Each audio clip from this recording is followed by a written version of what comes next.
morning and a very warm welcome. You are watching JanataTelevision and this is the English Bulletin with me, Anustha Acharya. The top stories first.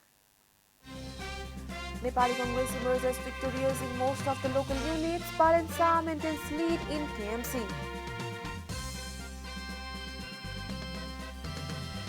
Security Council meetings reviews election security. Government thank everyone for support in conducting the polls.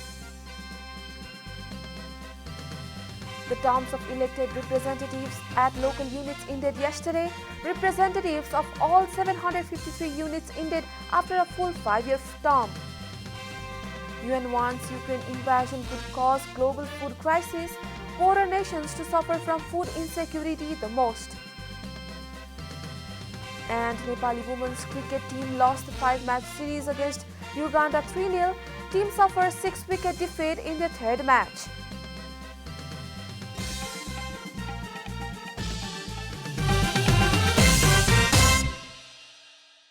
And now the news in detail. The process of counting votes of the recently held local election is underway across the country. So far, Nepali Congress has emerged victorious in most of the contested areas, securing an overwhelming 273 seats. UML is distant second with 171 wins, followed by CPN Maoist Center, securing victory in 111 local units. CPN Unified Socialist has just secured 14 seats in the local units, while JSP has won 18 seats. Among the 6 metropolitan cities, independent candidate Palen Shaha has been leading the vote count in Kathmandu metropolis since the beginning. As per the latest update, Shaha has secured 25,662 votes against 13,470 votes by his nearest rival Kesab Sthapit of CPN UML. In other 5 metropolitan cities, coalition partners have been leading the vote count. Nepali Congress is ahead in 2 metropolitan cities, while Maoist, JSP and CPN Unified Socialist are ahead in 1 metropolis each. NC is leading in Lalitpur and Biratnagar, while Maoist is ahead in Bharatpur. Likewise, JSP is leading in Birganj and CPN Unified is ahead in Pokhara. A meeting of the National Security Council was held yesterday under the chairmanship of Home Minister Balkrishna Kant to review the security management of the local level election on May 13. The meeting has thanked the personnel of Nepal Army, Nepal Police, Armed Police Force, National Investigation Department and Temporary Police and all officials deployed in the election for holding the election in a peaceful manner. The meeting has also thanked the political parties for the active participation in the poll. Likewise, the meeting has expressed heartfelt tributes to the deceased ones who lost their lives during their deployment in the election and has wished for the speedy recovery of the injured security personnel and officials. As decided by the Council of Ministers, yesterday's meeting has decided to write to the concerned bodies to provide relief and medical expenses to the injured and compensation to the family of the deceased who were deployed in the polls. 5 temporary police and 1 policeman died during the deployment in the local level poll. Likewise, the meeting has thanked the Election Commission, Chief Election Commissioner, Commissioners, Chief Returning Officers, officials and the judges deployed in the polls for the contribution to the polls. Spokesperson of the Ministry of Home Affairs, Phanindra Mani Pokhrel, said consultations were made regarding the weaknesses that surfaced in the local level polls for possible corrections in the future. The term of the people's representative who was elected at the 5 local level 5 years ago has ended yesterday. As per the provisions of the Local Level Election Act, the 5-year term of 753 local level people's representatives of the country has come to an end from yesterday.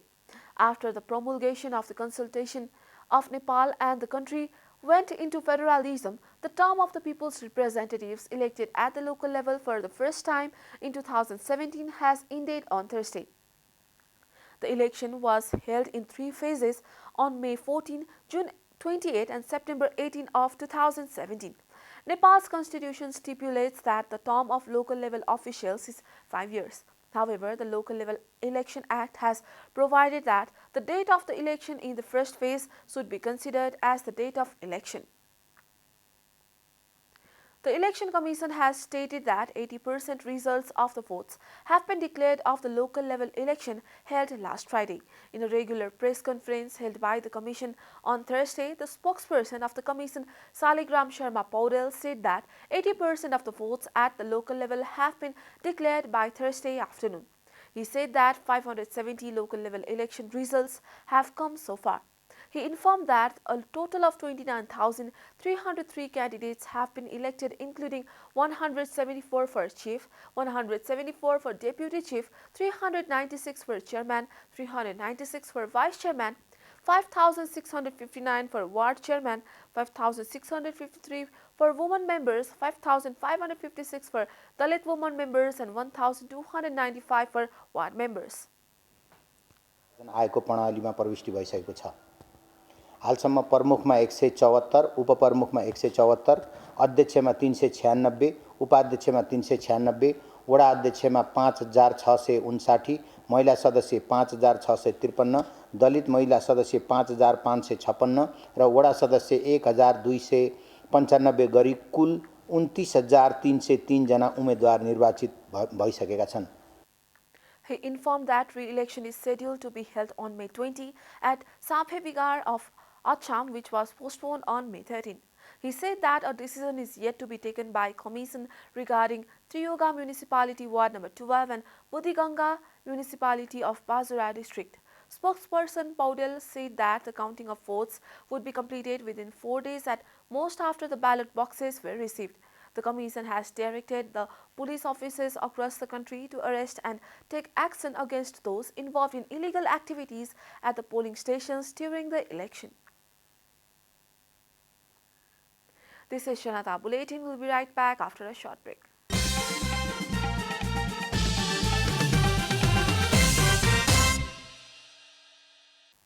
Welcome back. After the break, we continue with other national news.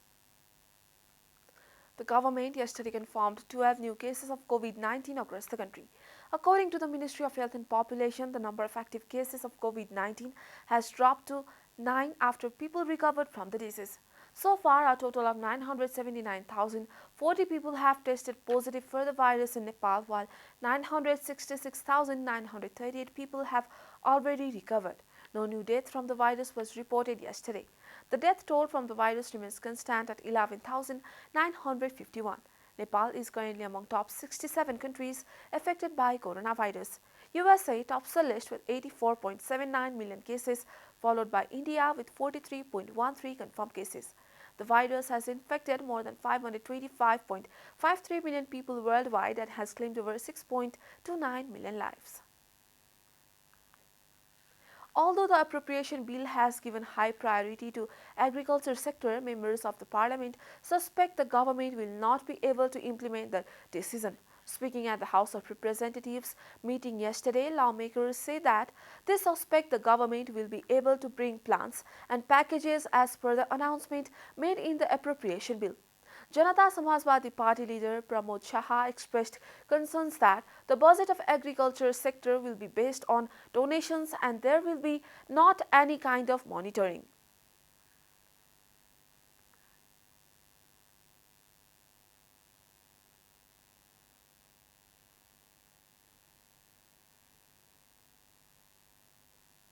CPN Maoist leader and Minister for Education, Science and Technology Devendra Paudel has claimed that the alliance was successful in the local elections. On the other hand, the CPN Unified Socialist is angry over the betrayal by parties within the alliance and the main opposition party. The CPN UML has stated that the party's public support is still intact. A report. Minister Paudel, who arrived at the Parliament for the House of Representatives meeting on Thursday, told media persons that the alliance was successful in the local elections. He said that the weaknesses within the alliance would be rectified. Minister Paudel also said that there is good public support for the alliance. हामीले निकै सकारात्मक रूपमा लिएका छौं किनभने माओवादी केन्द्र अब करिब युरोपमा आउँदैन भन्ने मान्छेहरुको अनुमान थियो तर मैले पनि र हामीले धेरै पटक भनेका थियौं पहिला भन्दा हामी सुदृढ भएका छौं आंशिक रूपमा देखिएका ठाउँमा हामी गम्भीर समीक्षा गरेर आगामी दिनमा अब गठबन्धन गर्दाखेरि इमान्दारितापूर्वक जो पक्षसँग गठबन्धन भएको छ त्यसको इमान्दारिता प्रस्तुत गर्ने गरी हामी छलफल गर्छौँ र समीक्षा गर्छौँ। Minister Paudel said that the CPN Maoist is in favor of continuing the alliance till the next election of the House of Representatives and the State Assembly. Meanwhile, CPN-UML Deputy General Secretary Pradeep Gyawali has stated that the party's public opinion is still the same in the local level elections. He said that they were defeated due to the alliance in other places where there were slight differences with other parties. He said that the UML has the same public support since 2048 BS. हामी समग्र देशैभरिको तथ्यहरू सङ्कलन गरिरहेका छौँ। अब हाम्रो समग्र जनमत चाहिँ यथावत छ हैन, तर अब 500-1000 को प्रतिस्पर्धामा रहेका ठाउँहरूमा एउटा अर्को पार्टी थपिँदा बित्तिकै त्यसले परिणाममा त फरक पार्ने भयो। हाम्रो जुन औसत जनमत हो, लोकप्रिय मत नेकपा एमाले करिब करिब 48 सालको निर्वाचनदेखि नै कन्स्ट्यान्टली राखिरहेको छ। त्यो मतमा चाहिँ प्रारम्भिक ट्रेन्डहरू हेर्दा हाम्रो जनमतमा चाहिँ तलमाथि भएको म देख्दिनँ। On the other hand, CPN Unified Socialist MP Metmani Chaudhary has said that there is no sincerity in the five-party alliance. He said that the Nepali Congress has not been able to show accountability and sincerity.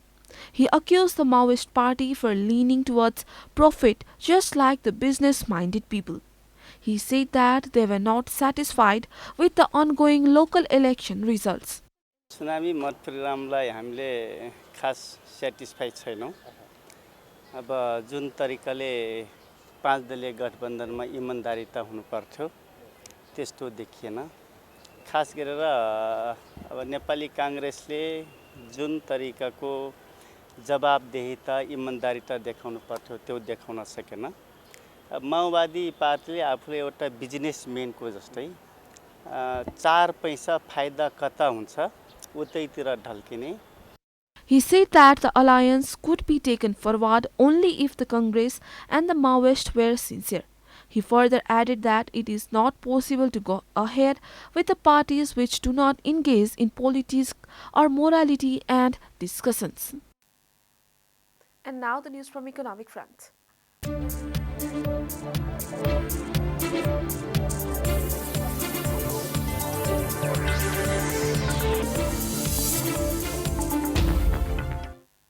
Finance Minister Janata Sharma was absent during the discussion on principles and priorities of the appropriation bill in Parliament on Thursday.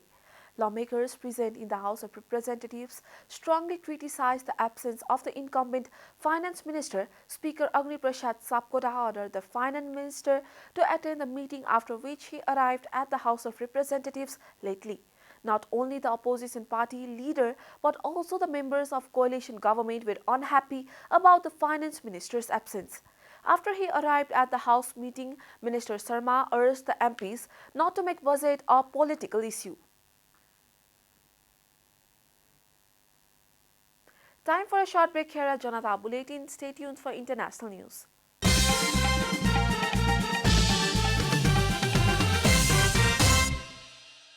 Welcome back. Now the international news.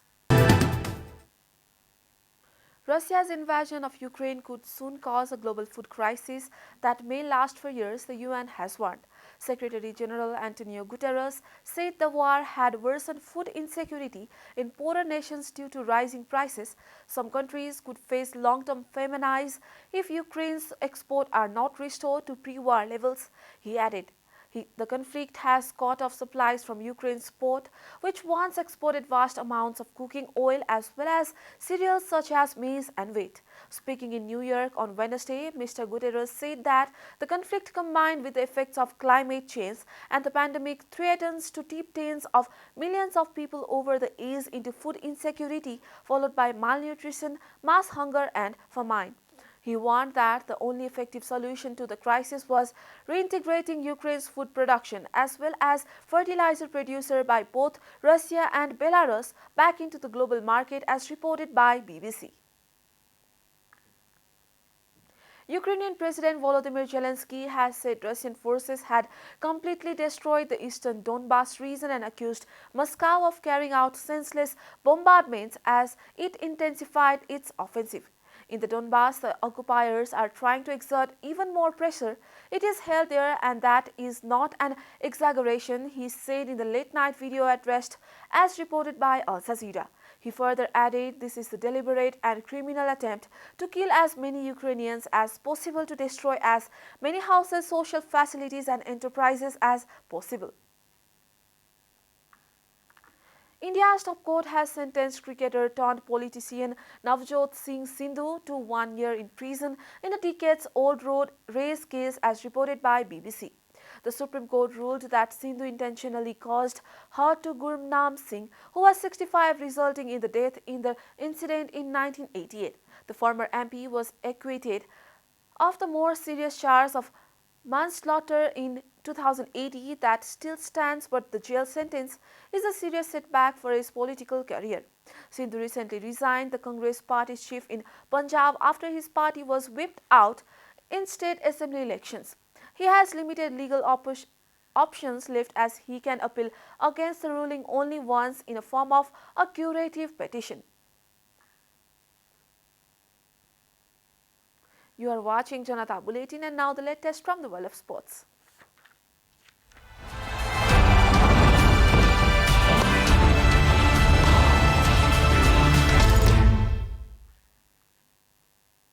Nepali women's national cricket team suffered a 6-wicket defeat against Uganda in the third match of the T20I series at the TU ground on Thursday. With the third straight defeat, the hosts have lost the 5-match series 3-0 with 2 games to play. Chasing a modest target of 100 runs for victory, Uganda reached the target in 18.2 overs, losing 4 wickets. Uganda's opener Kevin Abino top-scored 42 runs off 51 balls. Nepal's Kavita Kumar took 2 wickets while Indu Burma and Rubina Chetri bagged a wicket each. Earlier, opting off bat first after winning the toss at the TU cricket ground, Nepal made 99 runs in the allotted 20 overs, losing 8 wickets. Nepal's opener Jyoti Pandey contributed 47 runs of 54 balls that included 5 boundaries. She was bowled out by Fiona Kulume in the 19th over. She missed the opportunity of becoming the first Nepali batswoman to secure a half-century by just 3 runs. Fiona Kulume took 2 wickets for Uganda, giving away 23 runs. Nepal had lost the first match against Uganda by 12 runs and the second match by 1 wicket. The 4th match is scheduled for Friday and the 5th and final match will be played on Saturday. Everton secured their Premier League status with an incredible fight back where they came from 2 goals down to Crystal Palace beats. The host, who will continue their 68-year stay in the top flight, looked like they were heading for defeat after Palace scored twice in the first half through Jean-Philippe Mateta and Jordan Ayew, but conjuring up a fighter spirit once more and spurred on by their vociferous support, Everton turned the game around in the second half thanks to the more attacking approach.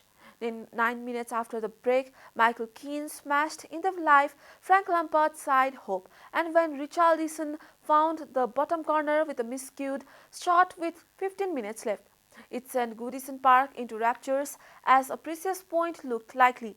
Yet the beat was yet to come with 5 minutes left. Dominic Calvert-Lewin, who scored his first goal since August against Brentford last Sunday during the injury-hit season, sparked pandemonium with a driving header from Demarai Gray's free kick. The excitement boiled over as fans descended on the pitch to celebrate, with blue mist surrounding the stadium as smoke flares were let off. The crucial result avoided the kind of financial day nerves that Everton fans had experienced in 1998 and 1994, where the team also presented the Premier League status. This time, with a trip to Arsenal on Sunday, they can at least enjoy the fact that, however torturous this season has been, they will remain in the top flight and will hope to build on the spirit showed in the choosing chases of champion. We are at the end of Janata Bulletin and the headlines once again. Nepali Congress emerges victorious in most of the local units, while Shah maintains lead in KMC. Security Council meeting reviews election security. Government thanked everyone for support in conducting the polls. The terms of elected representatives at local units ended yesterday. Representatives of all 753 units ended after a full 5-year term. Invasion could cause global food crisis.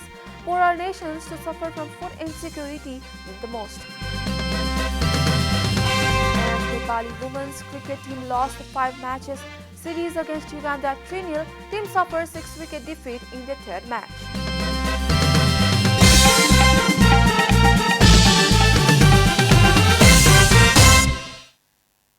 And that's all from the English News Desk for today. You can follow Janata Television and our programs on various social media platforms, including on our website, janatasamachar.com.